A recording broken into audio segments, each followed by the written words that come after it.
The show starts in 3, 2, 1, go.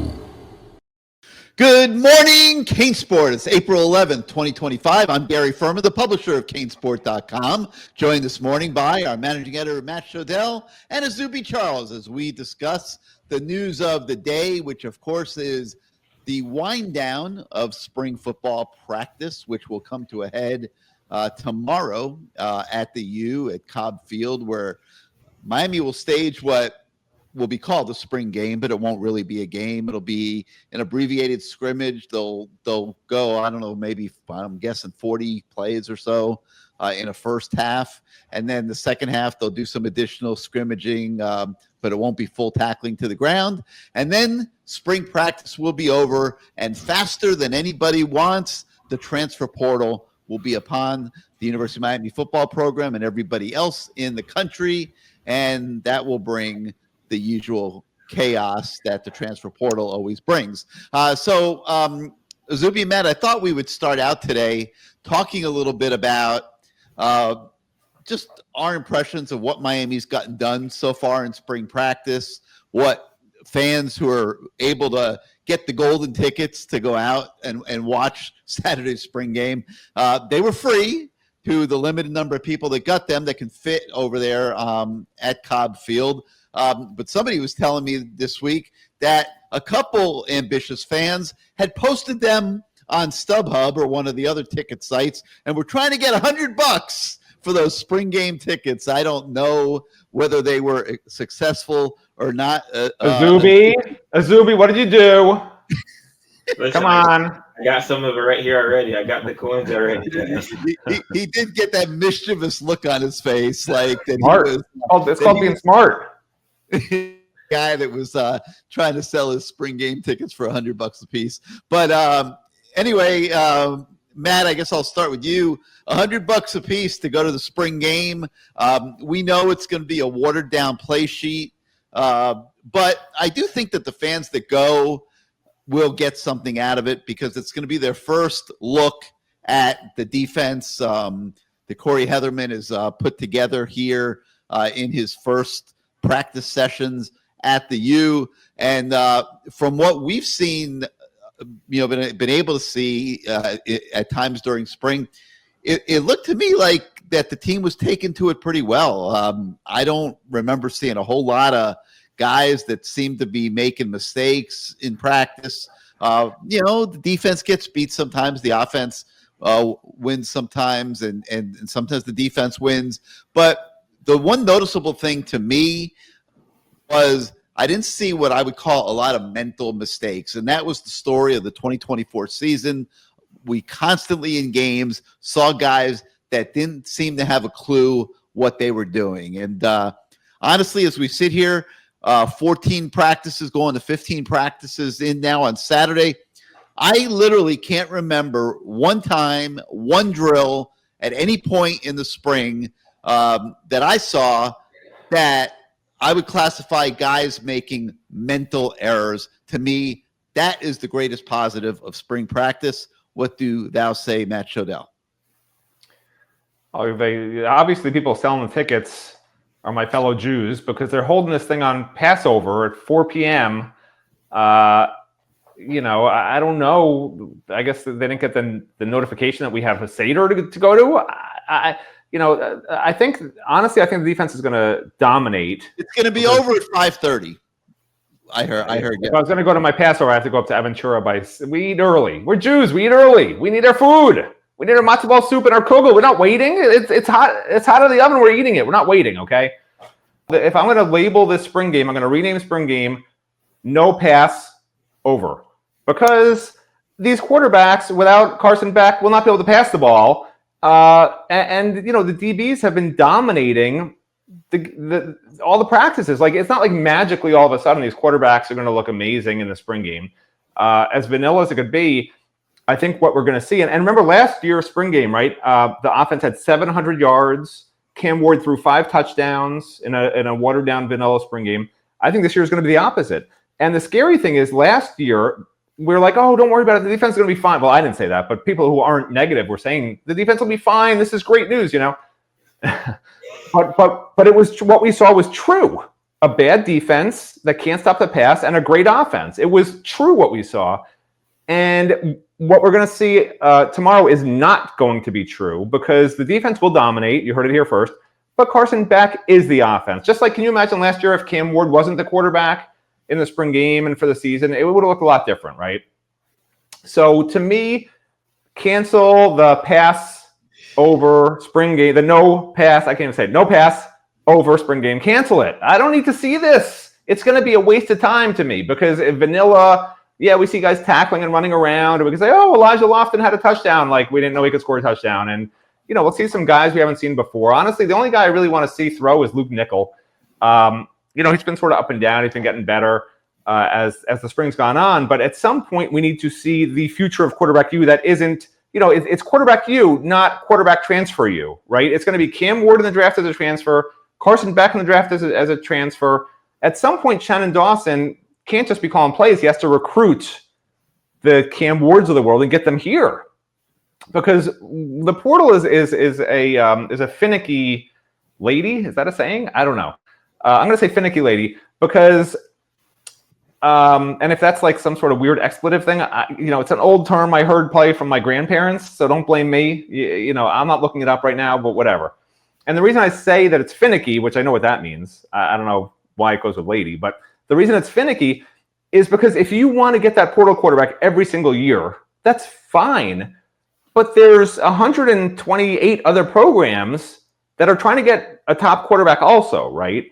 And when you have the guy already in your backyard with the relationship, knows the offense, right? It's a lot easier to keep him than trying to get a guy and explain to him why he'll fit your system for 1 year, which is what Miami's had to do the last 2 years, and it's worked out. But that's not sustainable to me, okay? I don't believe in that sustainability factor. And so at some point, Chen Dawson has to recruit top guys. And if, I don't think Judd Anderson, from what I've seen, is going to be the answer.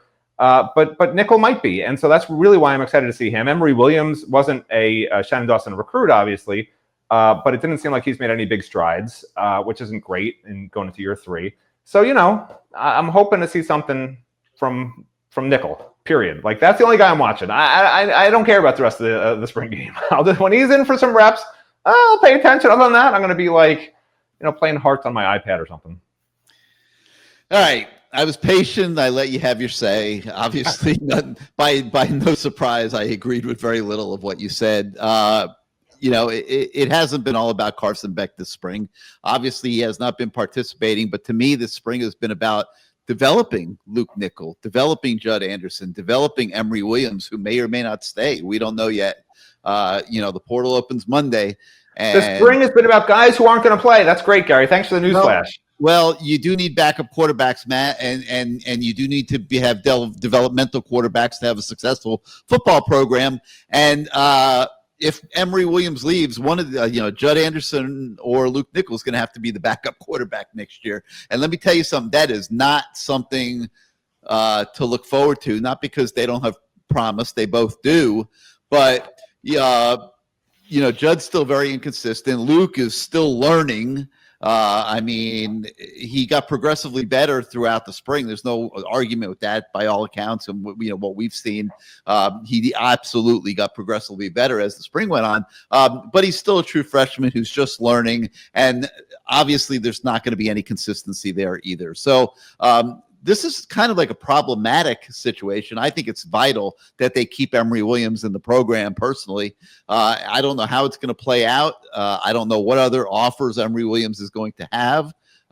There will be teams out there looking for quarterbacks, but Emory Williams had a pretty shaky bowl game. Can I ask you a question, Gary? A serious question. Question. Yeah. Is Emory Williams a guy who can lead Miami to the playoffs? Because if he's not, what do you need to keep him for? What do you need to pay him? What do you need to pay him? What do you need to pay him? What do you need to outpay everyone else for a backup quarterback who may not even who won't get you to the playoffs anyway? Like, I don't understand the rationale.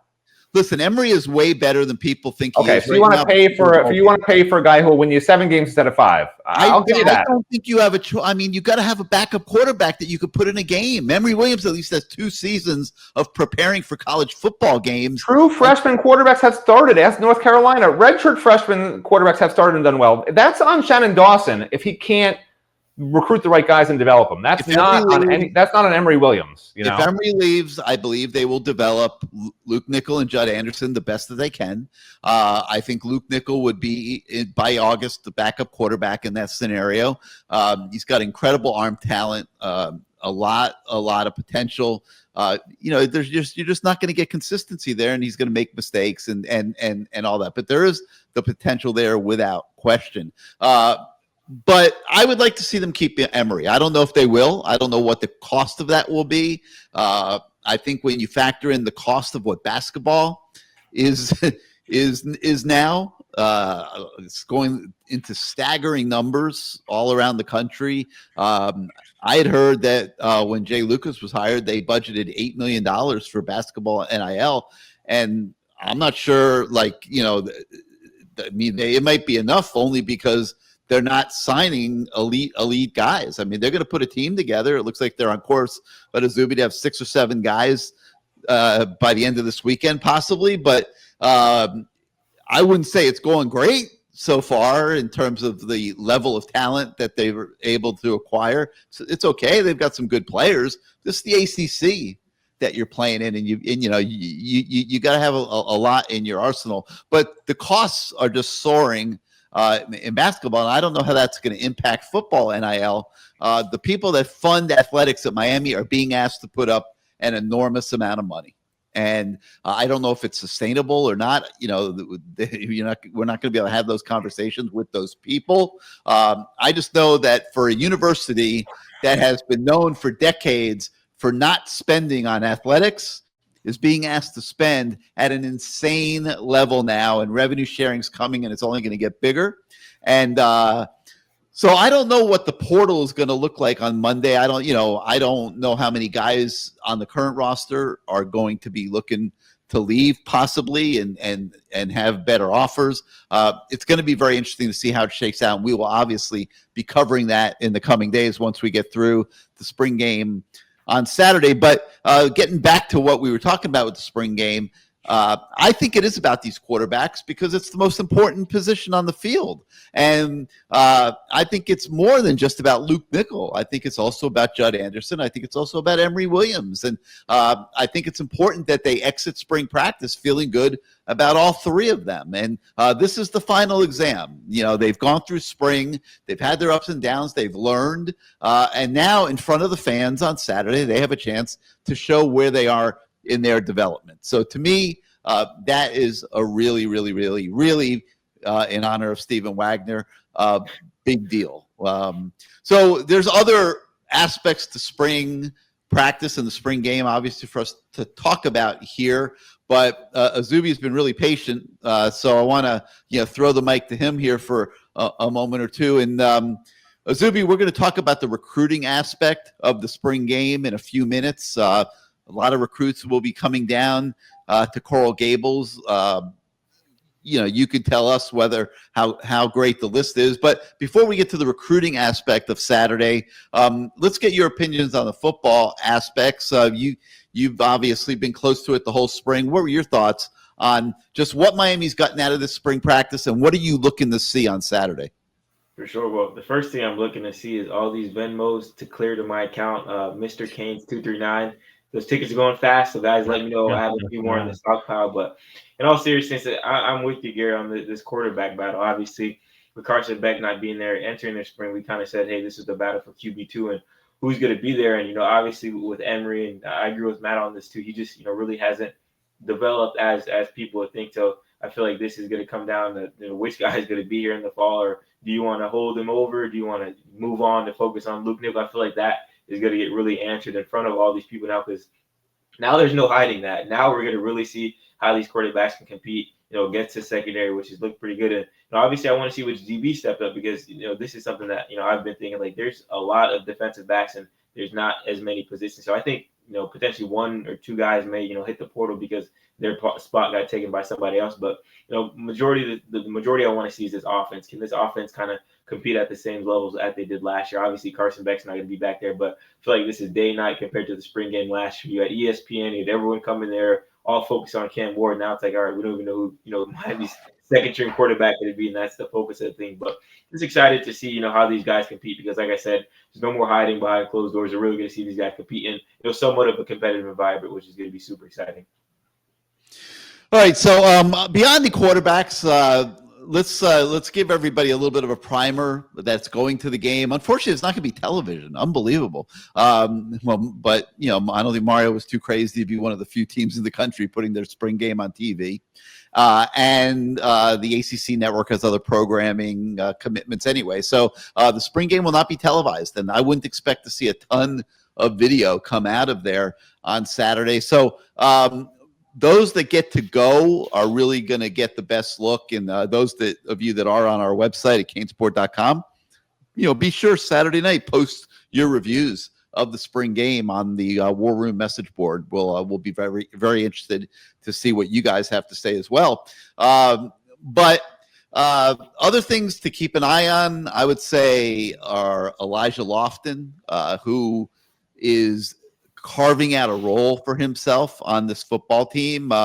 We watched him last year in fall camp, and he looked really, really good. But then when the season came, he really didn't get used a whole heck of a lot. They had other weapons. Xavier Restrepo was commanding the football a lot. You had Jacoby George and Isaiah Horton, Sam Brown. So Elijah Loftton didn't get to do a whole heck of a lot last season. I expect that to change this year. And Shannon Dawson talked a little bit about it on Thursday, and he suggested that they are going to be looking for ways to use Elijah Loftton a lot.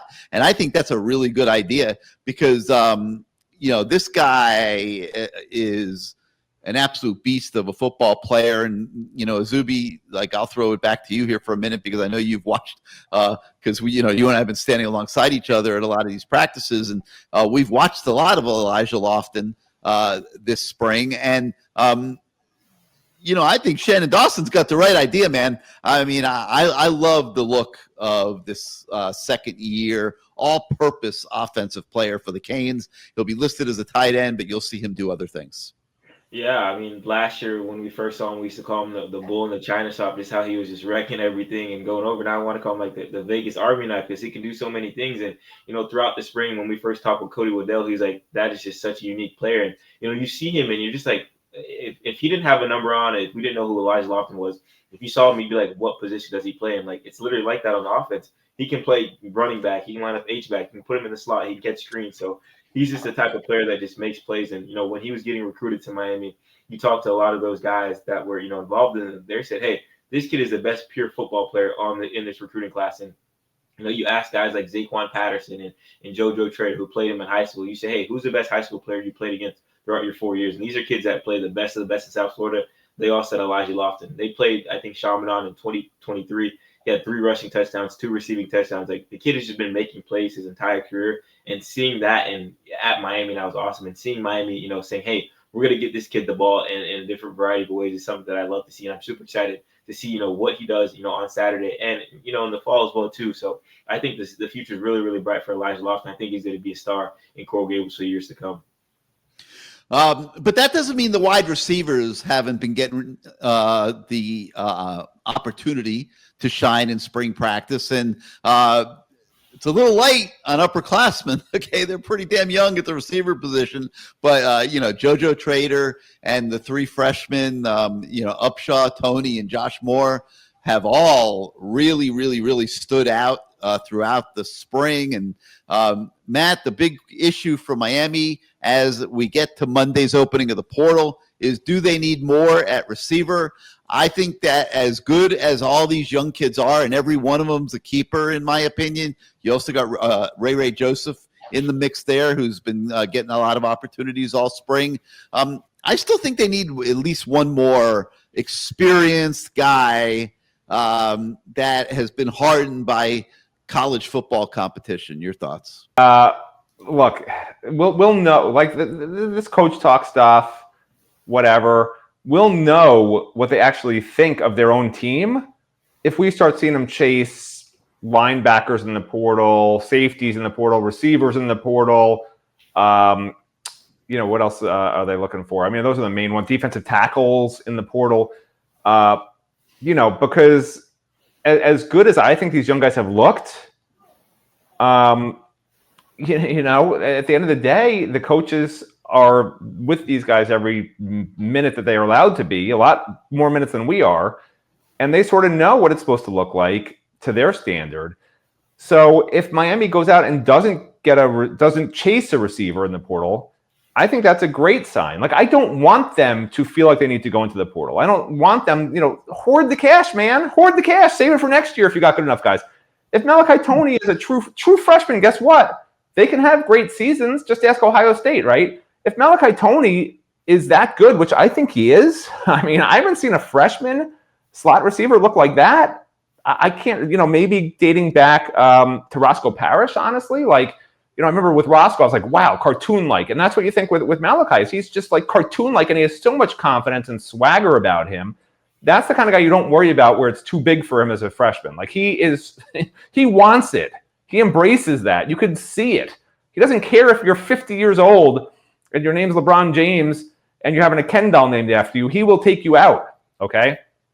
So if they don't go after a slot guy, I'm okay with that. And I know that, people think they have these guys lined up that they're going to get, but you don't know how it's going to really work out, and you're spending a fortune to get these guys. And who are you taking off the field if you take a second receiver, like Gary suggested, which I know they have been talking about doing before the spring, and I don't know if they're going to stick with it, but you're taking JoJo off the field? You're taking CJ Daniels off the field? I think the bigger issue is if somebody gets hurt, what do you, see, are you going to leave yourself? Are you going to leave yourself? So that's a great all this money, Matt, right, for an elite great quarterback, point. right? Great point. And if you're leave yourself with all freshmen, great point. So if you're spending money for backups, how does that exactly work in the portal? You're telling a guy to come in, you're going to start, because if you bring a guy in, you say, listen, you'll be a backup, we're going to pay you a lot of money. He's not coming in for a year. He wants to go to the NFL. So you're lying to the guy. So you have to lie to the guy because you want him to be a backup, but you can't tell him that to get him to come. So now he's unhappy when he's a backup, right? And yeah, Gary, they need depth. That's what recruiting and development is supposed to be for, because those guys are the ones, not the guys you're paying $500,000 to be a backup unhappily. That's the whole point. That's the problem with the portal. That's why next year, 2026, Mario has to follow all top 6 teams except for Oregon in this that finished in the top 6 last year. All top 6 teams except for Oregon averaged 8 or fewer transfer portal takes over the last 3 years. And that's not including Clemson, who's been the perennial top team in the ACC, which averages under 2 per year over the last 4 years. The top teams have figured out we want starters at key positions, 4 to 6 starters at key positions that we will pay a lot of money to. And those are the spots that we missed in recruiting, didn't develop correctly, left early, nobody behind them. But other than that, we got guys that are studs that are young and are ready to step up, and we got returning guys that'll fill in that we know are going to be good too. That's championship football. That's recurring cycles. FSU has already learned the hard way. You can't just take 20 transfer portal guys every year and let them battle it out because you need depth and you need guys from other programs because we're not good enough. And hey, it doesn't hurt to bring in more guys. You can win every game. And you can lose every game. You don't know how it's going to go. They did the exact same thing 2 years in a row, and 1 year it worked, and the next year it was awful. Do we want that at Miami? No. All true. Well, it's all true. You just disagreed with me about it.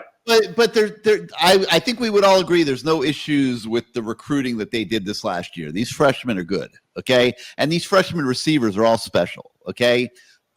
But there's a difference between being special on the practice field in spring practice on Green Tree and inside the Carol Sofer indoor practice facility, and being ready to go beat Notre Dame on August 31st. I mean, there is just a difference, okay? And it would be complete, utter negligence if Mario Cristobal and Dennis Smith and those guys ignored the existence of the transfer portal, did not try to go out and get themselves an alpha dude, number 1 wide receiver Because Matt Shodell might be mad at them. And Matt Shodell might say they got to stop relying on the transfer portal, blah, blah, blah, blah, blah, blah, blah. It would be negligence, Izubee. Tell him, please. Like, the transfer portal is there. It is not going away. So you can't ignore it. And if there's a stud wide receiver that's sitting in that portal. Before Izubee answers, before Izubee answers, Gary, here's the problem with what you're saying. And Izubee, you could answer after this. It takes 2 seconds. If every single year, based on your theory, you'll take somebody to play ahead of JoJo Trader because JoJo Trader hasn't proven it. He's never played in a game. He's only done it in practice. Get a stud one receiver, and then JoJo leaves. And he's a stud somewhere else. It doesn't make sense. He has opportunities to prove that he's ready. And you said you let Izubee talk. Why are you still talking? And I think he will be, regardless of if they go get that alpha dude. Go ahead, Izubee. See, this is a $1 million question. It's like what Matt was talking about last time we were all on the More to CaneSport. It's like the circle of, what do you call it, the circle of life or the recurring circle? Definitely not life. It was the I'll remember in a minute. Everyone knows the circle or there's something cycle, a vicious cycle maybe. It's overlapping the jacuzzi. So I feel like there's such a fine line, and I feel like I like the Clemson model, just 4 or 5 guys, not over 8, but it's just like the coaches always say too when yesterday when they asked Corey Heatherman about the linebackers, like, hey, we're always looking for great guys and things like that. So it's like it's such a fine line of, all right, we're gonna overlap this kid and bring in a veteran that we know will make an impact, and we gotta string along this kid. That's why I don't get paid millions of dollars to do those and make those big time decisions. And that's what those guys do. But I just think it's such a sensitive fine line where, all right, we're gonna put this kid down and bring another guy, and then he's gonna transfer, like Matt said, or we're gonna bring in this guy to make an impact for you, and then he's gonna leave after you. So it's $1 million question that I do not have the answer to, and hopefully I do have $1 million after I sell these spring ball tickets. So keep reaching out to me. I'm going to disagree with you too, and I'm not giving you $1 million. Okay, there's no fine line. Okay, this is not a football program trying to win 8 games or 9 games. This is a football program that, to show progress, needs to win 11 games, 12 games, needs to be in the ACC championship game this year, needs to compete to be in the playoff or be in the playoff.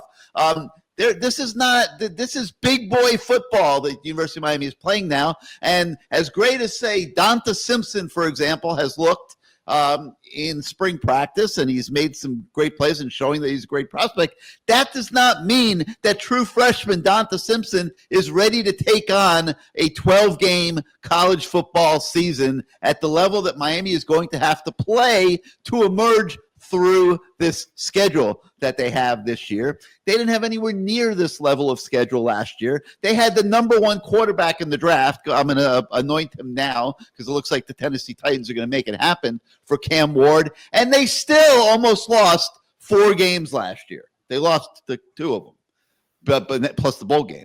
But they, Virginia Tech, life and death. Cal, life and death.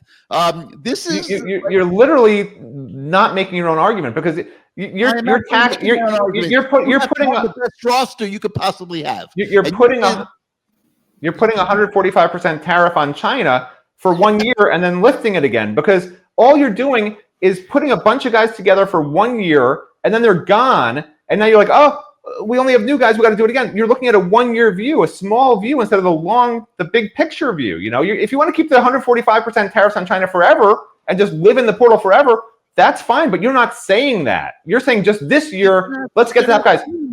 But if you expand that out, you have to do it every. If you expand that out, you have to do it every single year. Are you willing to just take transfer portal guys every year and live and die in the portal? Because that's what you're saying. You can't just do it 1 year and not the next year and not the next year, because it's a what's the word, Izubee? It's a vicious cycle. The circle of life. It's a circle of life.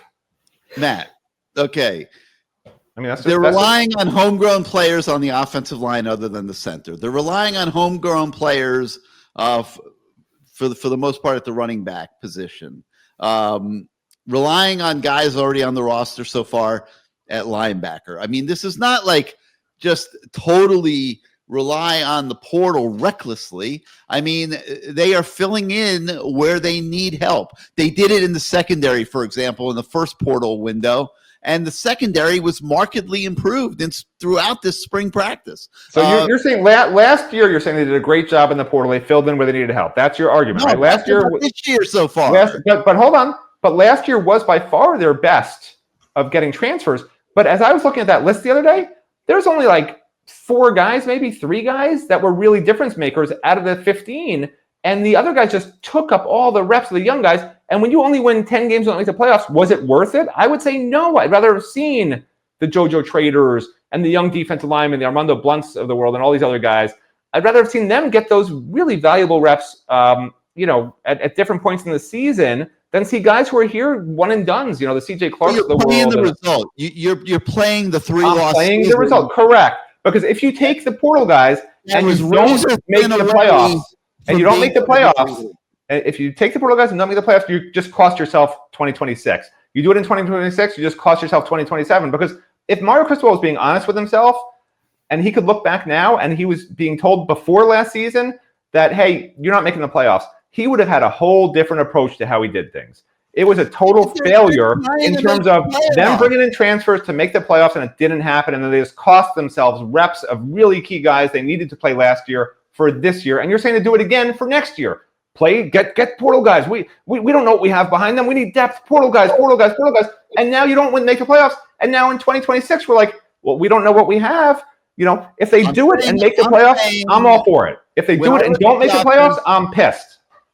What I'm saying is, when I look at the offense the way it exists right now, they're missing one dude, okay? An absolute game-changing dude, okay? And some of these young guys might evolve into that. They definitely have the potential to be that. Malachi Toney has the potential to be that. Josh Moore has the potential to be that for sure. I think Dalen Upshaw is going to remind everybody of some receivers that Miami's had here in the past. Not too different than a Kevin Beard himself, who's now. So you're spending the money at receiver instead of defensive. You're taking that $1 million for a top receiver, which is what it'll cost at least for an elite receiver, instead of a defensive tackle. I'm taking the $1 million and spending it on defensive tackle. I'm fine with the receivers. Guy that blows the top off of the stadium. I'd rather take the $1 million defensive tackle. They need that more. I think they need both. Well, you don't have unlimited. Of course, if you have unlimited money. And if you're the United States of America and we control the world economy, you get everybody, but they don't. Let's say they're spending $20 million right now. You're going to tell me you're not going to spend 23 to get everything totally right? Then why don't they spend 40 and win the national championship? I don't understand where you stop. It might come to that. Don't kid yourself. It's heading in that direction. But anyway, so I don't want to get too far off on a tangent here. We're talking about Saturday's spring game. But there are other things to look for when you go out there on Saturday. Look at the depth on the offensive line. This is the deepest Miami's been on the not the deep. I meant to say the offensive line. This is the deepest that Miami's been on the offensive line in a long, long time. And look at the size of those guys. I think you're going to be really impressed. Defensive line wise, watch Armando Blunt. He's an emerging talent on that defensive line for sure. Ruben Bain and Messidor have had great springs. Keep an eye on them, obviously. But watch what's going on at tackle. See what Blay is able to get done. Watch Donta Simpson, a little bit. Josh Horton is another one everybody's looking to show some development at some point here in time. Check him out. Those are the things that you can look at there. At the linebacker position, Jalen Alderman, keep an eye on him. He's a guy that's played a lot of college football that, to my eye, has been picking up Corey Heatherman's defense pretty well.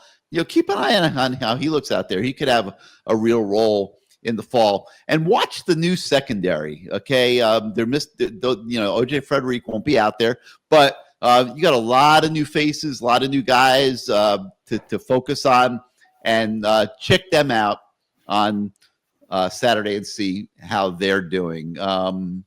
Matt, any other things that you would throw out there that everybody that's going out to the spring game Saturday should look for? Yeah, I mean, I was very, I don't know what the word is, not interested or curious, surprised that Corey Heatherman, whose defense has been described as simplistic, which is good, that's good simplistic, to the point that players play free, the way he was describing how he uses players in different positions yesterday, it made it sound like the most complicated things in the world. I couldn't even understand what he was talking about. Justin Scott's playing multiple positions. Like, he's a defensive tackle. I don't know what that means. Cornerbacks are playing safety. Sometimes they're going to have 5 defensive linemen on the field at the same time. They're going to have 4 cornerbacks at the same time. They're going to have people moving all over. Cornerbacks won't be in a cornerback position. Like, it sounded Lance Guidry-ish, which concerned me. But the players are very happy with it. They seem to understand it. So, yeah, I'll be watching that in the spring game too, because the last scrimmage, there was a lot of pre-snap penalties, which is confusion, right? And you know, offensive, obviously you want to get rid of those, but defensive too, you can have just mistakes pre-snap, right?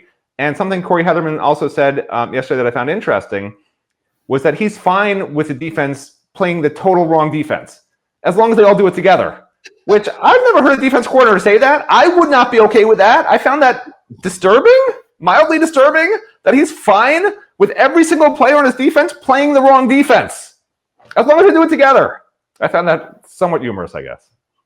He did say that. Like, I didn't make that up. He actually said that out loud. All right, so spring game. What he doesn't want is 9 guys playing the correct defense against that look and 2 guys playing the wrong defense. He'd rather they all play the wrong defense. I mean, that's what he said. I don't understand that either, but you know, he's the madman genius. You look at him, he's like a madman genius. He's like the Elon Musk of defensive coordinators.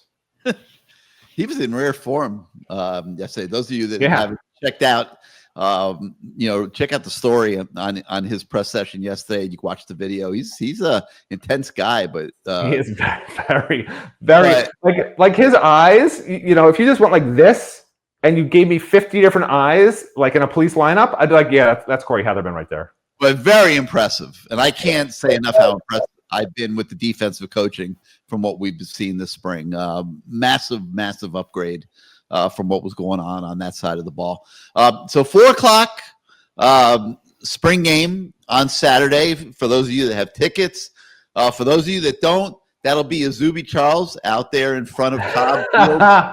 Save one for me, Izubee. I'm going to be writing. Every ticket. He'll be scalping every ticket that he can get. For fans that hate me, this is your chance, because I don't think we have a press area. I will be sitting with the peasants, as the administration likes to say, of the Chinese people. I'll be sitting with the peasants up in the stands, typing on my computer, watching the game, because we do not have our elitist millionaire, billionaire, trillionaire section this year. We are just stuck with the plebeian masses.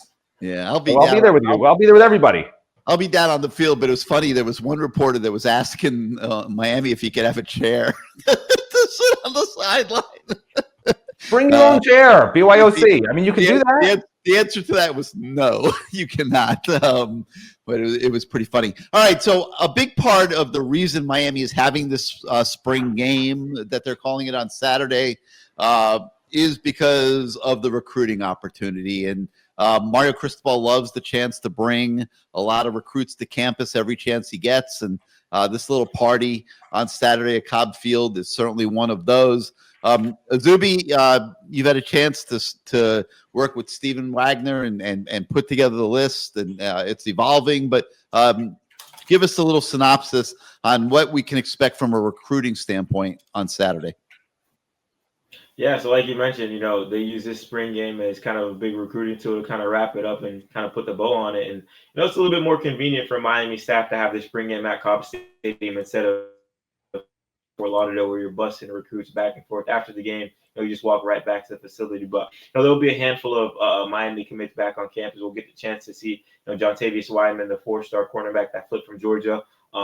Jaden Mallory, the guy that's from West Boca, he's been down there a ton of times. And, you know, a few prospects that they're trying to move the needle with, you know, starting with a 4-star wide receiver, Chase Matthews, out of Mississippi. He's the guy that's really, really blown up these last few months during the spring. I think when Miami first offered him, he was about, you know, in the 300s, and now he's a top 25 prospect. So absolutely, you know, massive wide receiver target in the 2026 class, a guy that, you know, Miami hopefully lands and they develop him and he becomes a superstar. But, you know, all jokes aside, a big time prospect that, you know, everyone should know about Chase Matthews out of Mississippi. And then, you know, a 2026 legacy defensive back named Chauncey Cannon. His uncle is actually Sam Shields. I'm not too familiar with him because I wasn't, you know, of age around that time, but he was a great defensive back at Miami that went on to play for Green Bay. And, you know, he was not a great defensive back at Miami, but he did go on to play for Green Bay. He was better in the NFL than he was in college. He had a lot of potential in college.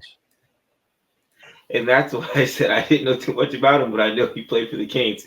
But a ton of guys going to be out there, and you expect, like Gary said, expect the list to continue evolving. Wouldn't be surprised to see some surprise visitors down there in Coral Gables. But Miami, I think Steve and I talked about it yesterday on our Inside Canes recruiting podcast. We gave this spring an A- for their recruiting efforts. Got a lot of big time commits and a lot of big time guys on campus that they moved the needle with. So exciting times down there, and Saturday will be that nice bow on top of a good spring for the Canes and Mario Cristobal. And hopefully they land another commitment to close out the spring. Yes. By the way, Sam played receiver for I think every year except his last year at Miami, and then he was no good. He wasn't good at receiver. They moved him to DB, and then I don't even think he didn't start. He started maybe a couple of games his final year. He was okay, but I mean he ran a 4.2. Like it was like the Devin Hester thing. Like Devin Hester, they tried him at cornerback, at receiver, at running back at Miami. He was a great kick returner, punt returner, but Devin also never found his niche on offense, or defense. So it's sort of like that, All right, well, that's going to do it for Good Morning CaneSport today. Thank you so much for starting out your morning with us. You've seen the website information on the bottom of the screen throughout the show. Your subscriptions really do allow us to do what we do every day. If you're not yet a subscriber to CaneSport.com, please do go to the website and test us out. It's only going to cost you $1 to test drive the site. I think you'll like it. We've got a great group of fans on the message boards. So get on over to CaneSport.com and become a subscriber. It means a lot to us, and I think it'll mean a lot to you as well if you do it. Saturday, spring game. For those of you that have a ticket, congratulations. We will be bringing you guys tons of coverage for those of you that can't be there, and that'll be online, probably early evening on Saturday, so make sure you check that out. So for Matt Shodell and Izubee Charles, I'm Gary Ferman. Thank you so much for joining us again today, and have a great day and a great weekend, everybody.